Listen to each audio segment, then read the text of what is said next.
Bonjour les élèves de 4e, voici en condition pour vous parler. J'espère que vous m'entendez bien. En tout cas, voilà un petit peu ce qui va nous attendre si on se revoit un jour. Vous risquez de voir cette tête gâchée par ce masque. Bon, c'est pas très grave.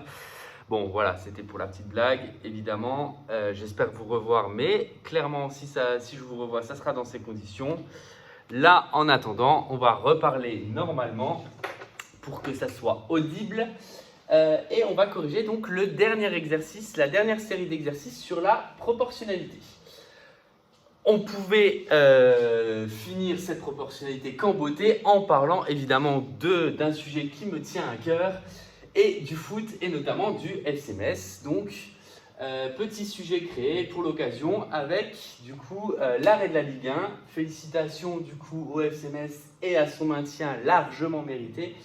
Je sais qu'il y a d'autres villes qui aimeraient être dans ces conditions, en tout cas qui aimeraient être en Ligue 1, mais ils sont bien loin de leur niveau. Bref, la parenthèse étant passée, nous allons parler du coup de 3 joueurs du FCMS que j'affectionne particulièrement. En premier, du coup, Habib Maïga. Donc, Habib, l'exercice consiste à se dire que, ok, ils ont dû arrêter le championnat plus tôt, donc ils ont dû, pour un souci économique, diminuer leur salaire. Donc là, on est entièrement dans la variation de pourcentage et j'ai décidé, à peu près, pour que ça soit à peu près réaliste, de diminuer le salaire de 20%. Habib touchait 60 000 € et maintenant, on voudrait savoir combien il touche actuellement. Suite à une dure période de confinement, sans rien faire, alors ils s'entraînent peut-être chez eux, de toute façon, ils vont avoir besoin, puisque après la reprise de la Ligue 1, il faudra qu'ils soient en forme. Et donc, on souhaite savoir de 60 000 € moins 20%, cela revient à obtenir quel salaire? Alors, pour ça, encore une fois, vous savez que je suis adepte du calcul du coefficient.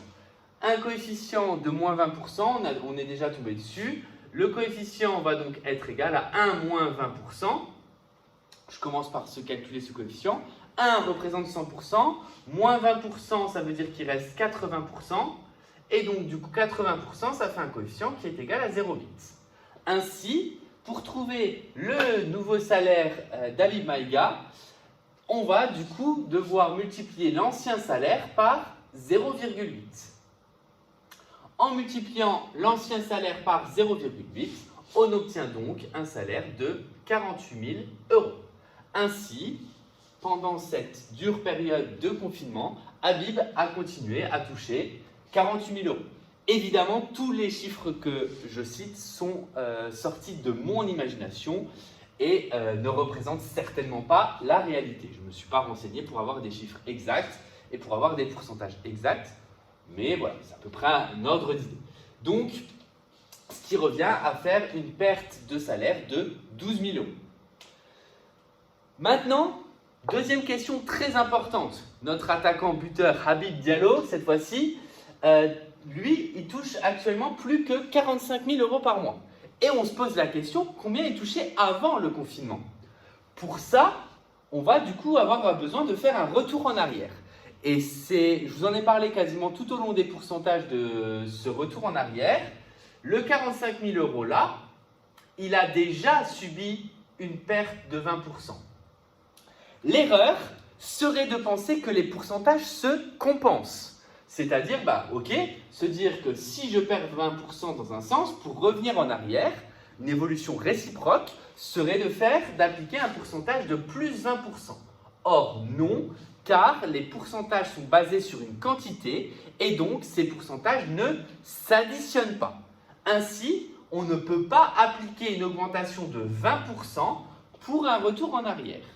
Mais on reste dans un cadre de proportionnalité. Donc, pour résoudre cet exercice, je vais appliquer 2 méthodes. La méthode du calcul du coefficient et la méthode du tableau. Ces 2 méthodes sont valables pour faire un retour en arrière. Je vous rappelle qu'on en avait vu une troisième des méthodes, mais cette troisième méthode est beaucoup plus complexe à appliquer quand on souhaite faire un retour en arrière. Donc, si on vous donne la quantité d'arrivée, c'est-à-dire la valeur finale, et qu'on vous demande de retrouver la valeur initiale, c'est-à-dire faire un retour en arrière, Là, clairement, soit vous passez par le calcul du coefficient qu'on a déjà fait, soit vous passez par un tableau de proportionnalité. Comme j'ai déjà fait mon tableau de mon coefficient, je sais que si je connaissais cette valeur-là, il suffirait de la multiplier par 0,8 pour retrouver 45 000 €. Mais comme je suis dans une situation de proportionnalité, si dans un sens je multiplie par 0,8, ça veut dire que dans l'autre sens, je vais diviser par 0,8.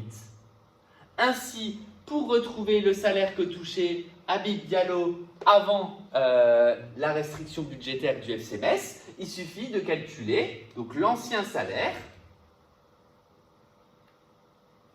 est égal au nouveau divisé par 0,8, puisqu'il a déjà subi une diminution de 20%. Je vous montrerai après en image que cela ne revient pas à faire une augmentation de 20% à l'aide justement du calcul du coefficient. Ainsi, pour calculer ça, je calcule du coup 45 000 divisé par 0,8. Donc 45 000 divisé par 0,8, ça me donne 56 250. Donc Habib Diallo, avant le confinement, touchait 50 000 €, 56 250 €. Donc il touchait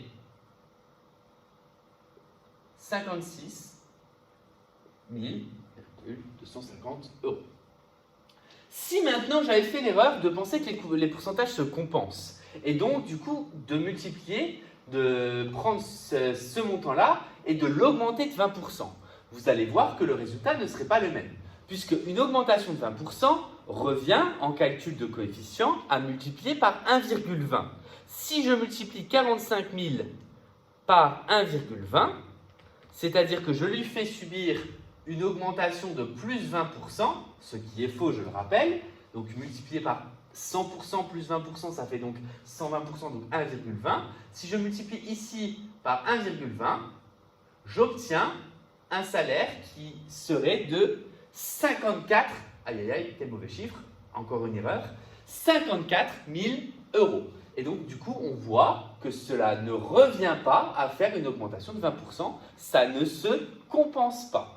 Alors, le pourcentage pourrait se calculer dans le sens inverse, c'est ce qu'on appelle le taux d'évolution réciproque, ça se calcule, mais ce n'est pas du tout à votre programme, donc je l'évoque sans plus le détailler. Moi, ce que je veux juste que vous reteniez, c'est que si à un moment donné, vous devez faire un retour en arrière d'un pourcentage qui avait été appliqué, dans ce cas, vous appliquez soit la méthode du coefficient en divisant, puisque dans un sens je multiplie, dans l'autre sens je divise, soit vous pouvez très bien imaginer faire les choses à l'aide d'un tableau de proportionnalité.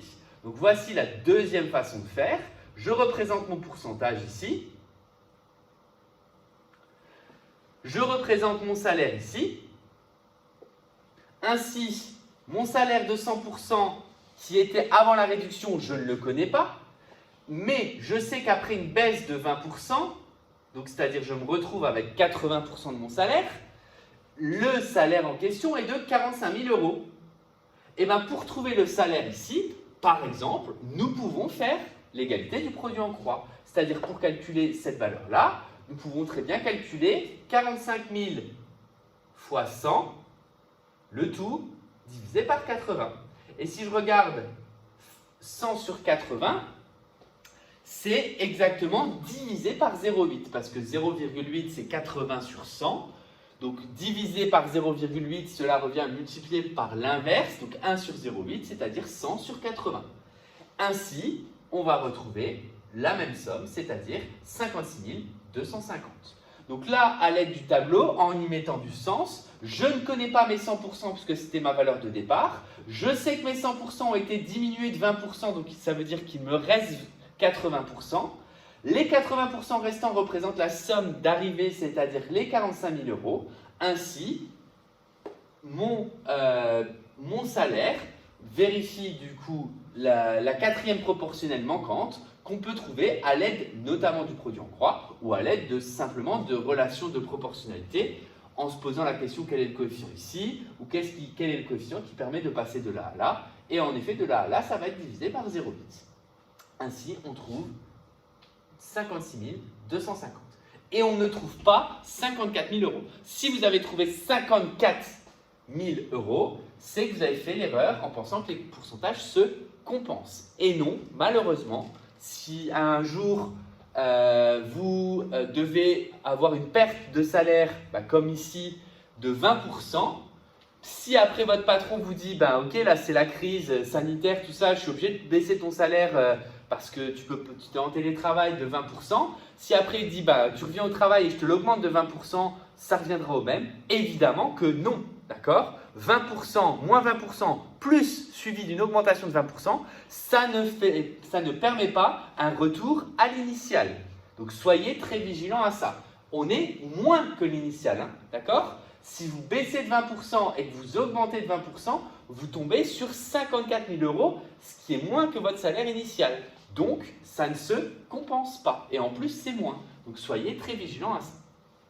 Voilà du coup pour ces deux premiers points.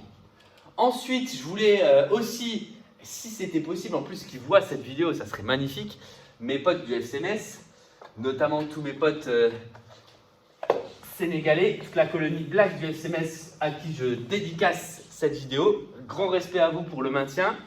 Et donc, du coup, parenthèse fermée, on parle maintenant de Fabien Santonze. Fabien Santonze, latéral droit, c'est un joueur sur le terrain très généreux et en dehors du terrain aussi, puisque j'ai vu et lu dans un article de notre journal local, le Républicain Lorrain, qu'il a offert 10 000 euros à Merci durant cette crise sanitaire. Et alors là, pour ça, s'il m'écoute, je le remercie parce que c'est vraiment, je pense sincèrement, alors là, je passe un message totalement apolitique, c'est sincèrement dans ces moments qu'on voit la générosité des gens. Et là, clairement, les footballeurs qui, comme vous voyez, hein, si on passe de 60 000 euros à 46 000 euros, certes, on a beau avoir un certain rythme de vie, mais on fait partie des gens qui ont de l'argent. Alors leur carrière est courte, voilà, ils ont plein de choses à gérer, c'est sûr.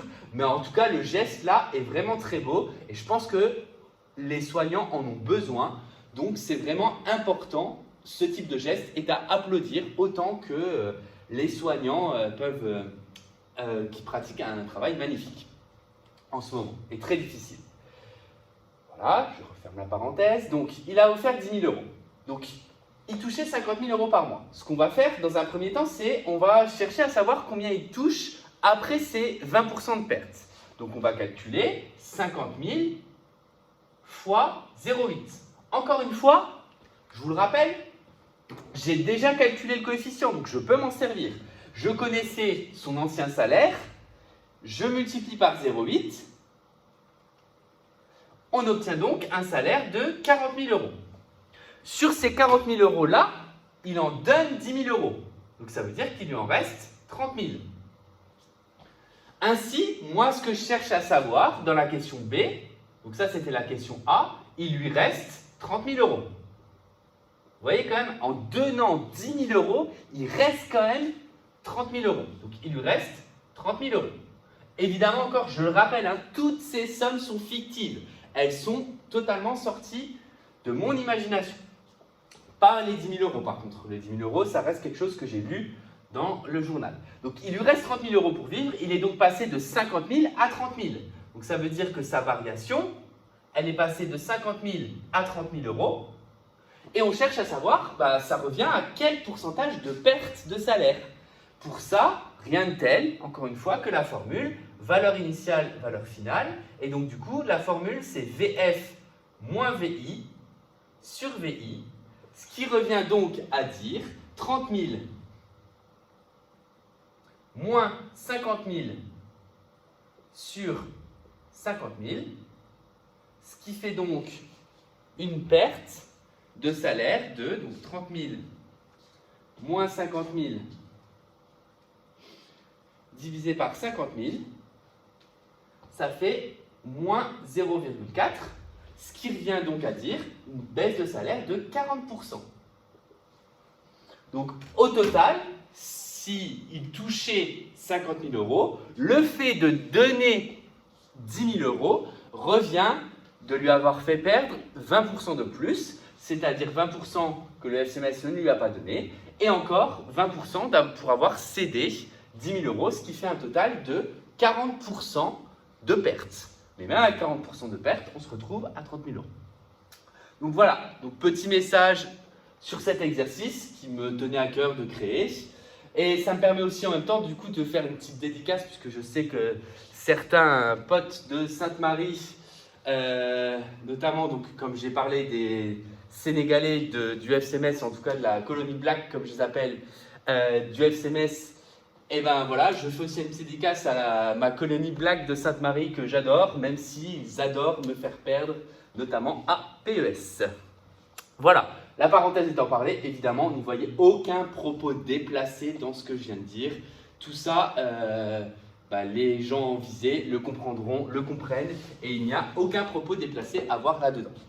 Donc maintenant, on va revenir un petit peu plus sérieusement, et on va donc corriger l'exercice suivant, donc, qui portait cette fois-ci beaucoup plus sérieusement sur un exercice que j'ai donné au contrôle et qui pourrait très bien se retrouver au contrôle de proportionnalité que vous allez avoir à faire lundi. Une entreprise propose 2 tarifs de location d'un ordinateur. Je vous demandais donc de créer en axe des abscisses et axe des ordonnées, de rajouter sur l'axe d'abscisse l'axe des ordonnées. Je vais couper parce qu'il n'y a pas de graphique.